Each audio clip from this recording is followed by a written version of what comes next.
an hoi hota la chuan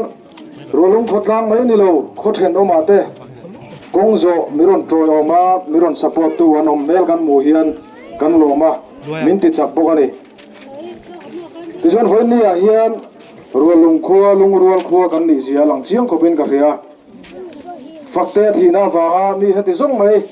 kan tor nate kan lung oi lo nate lan tira kongzo tur kan pungkhom hi pungkhom jong jong te chunga lom thu kan soi ni se tijon hoi ni a hian thu thik hai lana ti theina tur ten ur takin kan awang fakte thi poi kan ti ziate kan sun ziate kan tor ziate kan lan tir theina turin thei topin kan awang ti chuan he hun kan man hi atom na tur ani mai lawani thu thik hai lana ni ma chuan thei topin kan kal zel don kan aw lang khan rolung vc la ngo te thu thik hai lana ni ma chuan thei topin kan kal zel don ti khami puite karan in siat tir ni se thare ti chuan kan hun te pathian ne na kan kol tira hun min man sak turin puthan moya kan somanga chumi zo kan awrolanga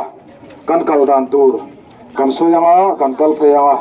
ti chuan kan awrol phei zel ronia puthan moya upathan moya ilo soma Bible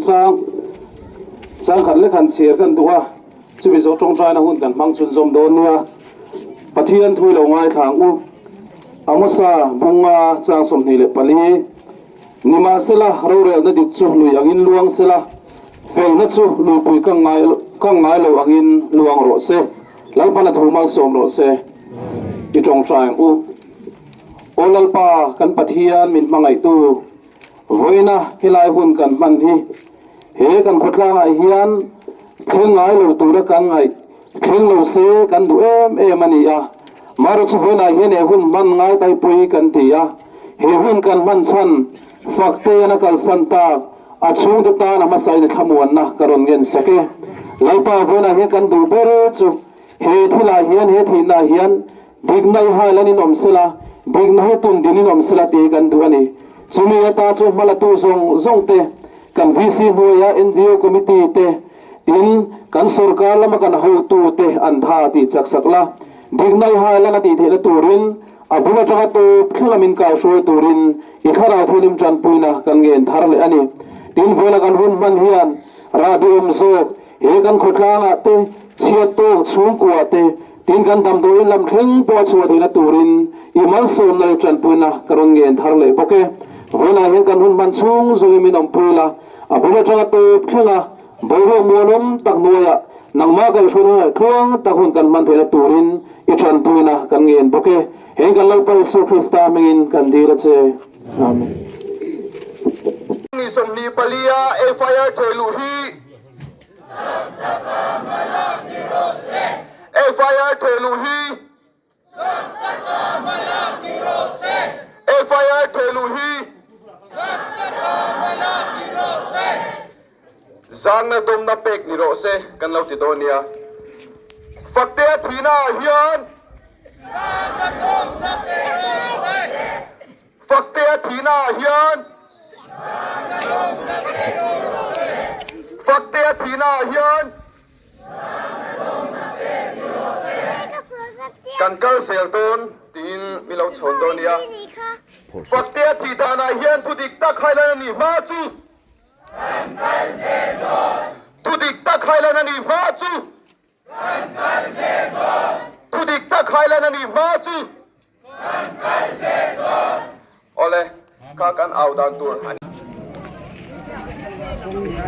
man bo lawin wang changin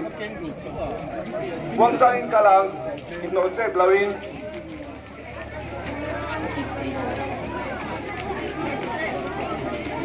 apena ka phasa te po kha wang changin kalila kong akhan in no chep lawin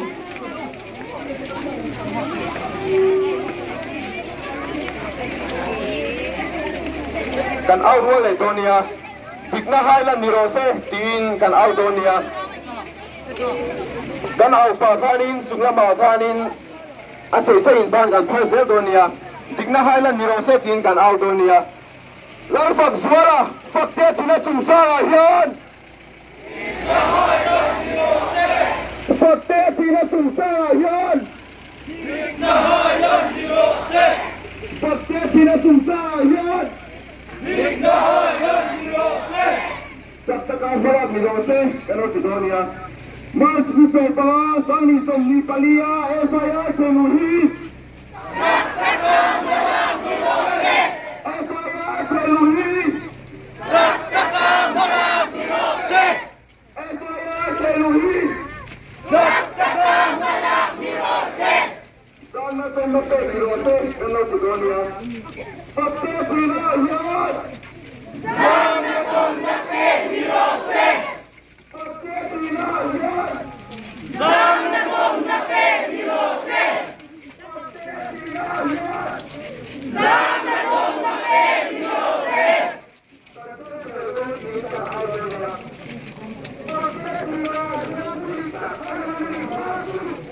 Con cây dê bơn! Con cây dê bơn! Con cây dê bơn!